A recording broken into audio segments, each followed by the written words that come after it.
Media बंधुओं को बहुत बहुत धन्यवाद कि आप अपना समय निकाल के आए।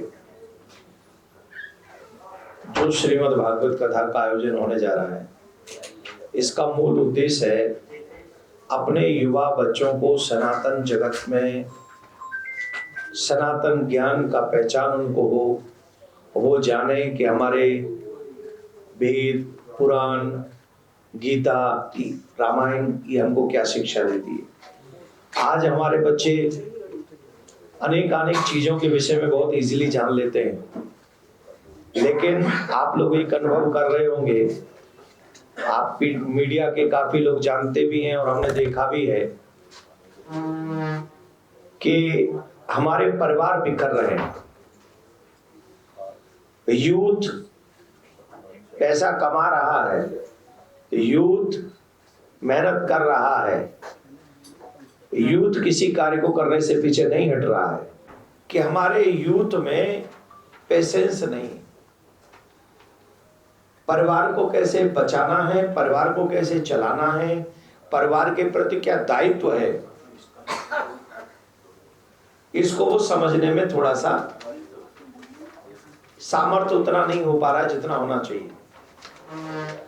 इसी को ध्यान में रखते हुए आप लोग देखते होंगे आजकल एक शब्द बहुत ट्रेंडिंग में है, सभी लोग यूथ की बातें करते हैं, जेन जी की बात करते हैं। तो इस जयपुर में मैं सभी जो बड़े बड़े लोग हैं, जो प्रतिष्ठित लोग हैं,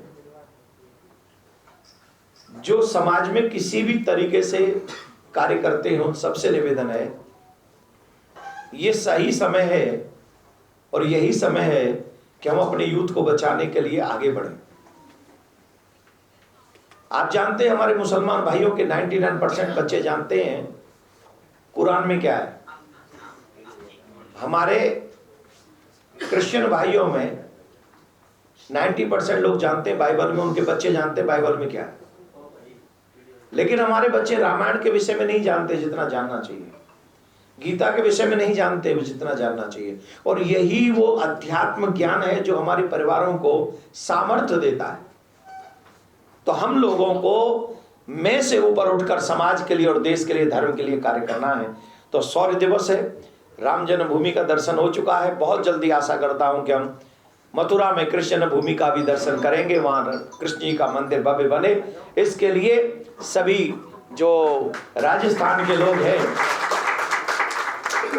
जिस मुहिम को लेके हम चल रहे हैं, अगर आप हमारा साथ देंगे तो वो कार्य, चाहे वो सनातन बोर्ड का हो, चाहे वो कृष्ण भूमि का हो, चाहे वो गौ रक्षा का हो, चाहे आने वाली पीढ़ी की रक्षा सुरक्षा की बात हो, हम सब मिलकर तभी कर सकेंगे जब हम एक साथ होंगे।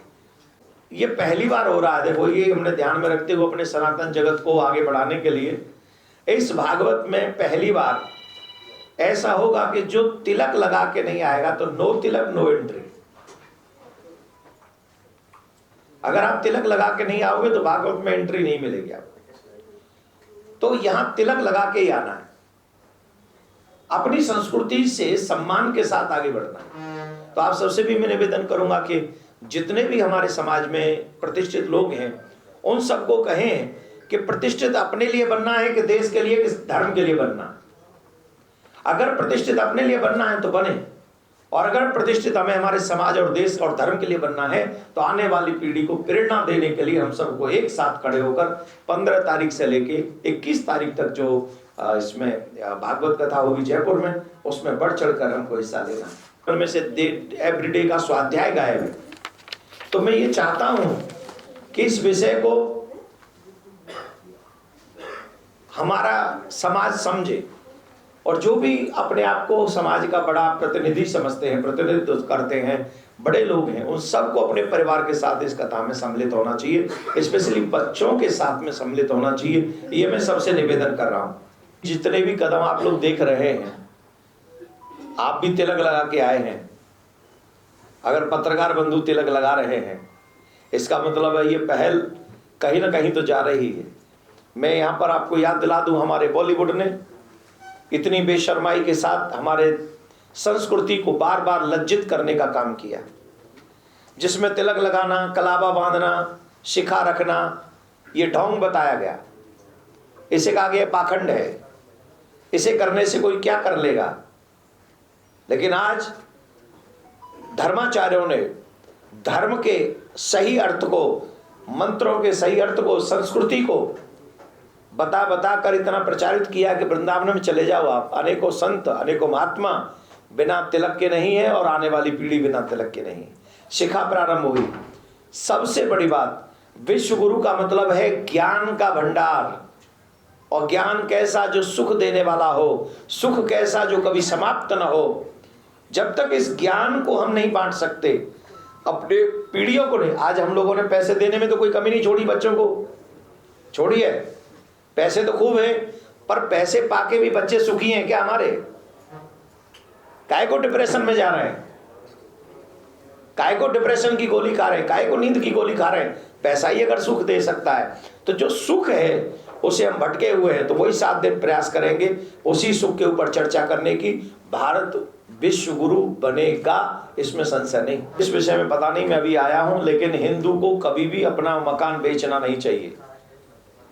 ये आप लोग पाकिस्तान में करके आ गए, छोड़ के आ गए, बेच के नहीं, छोड़ के आ गए। यही अफगानिस्तान में करके आ गए, चाबी पकड़ा के आए अपने हाथों से। यही आप बांग्लादेश में करके आ गए, यही बंगाल में कर रहे हो। अब जयपुर से भी अगर मकान बेच के जाने लगोगे तो कहां जाओगे, और कितने छोड़ोगे, और कितनी जगहों से भगोगे? यही तुम्हारी वीर गाथा है, यही शौर्य गाथा है तुम्हारी। और क्या रीजन है जिसकी वजह से मुझे अपने मकान बेचने पड़ रहे हैं? इसी के लिए एक स्वर में एक साथ खड़े होकर हमें ये बात समझनी होगी कि आने वाली पीढ़ी बचानी है।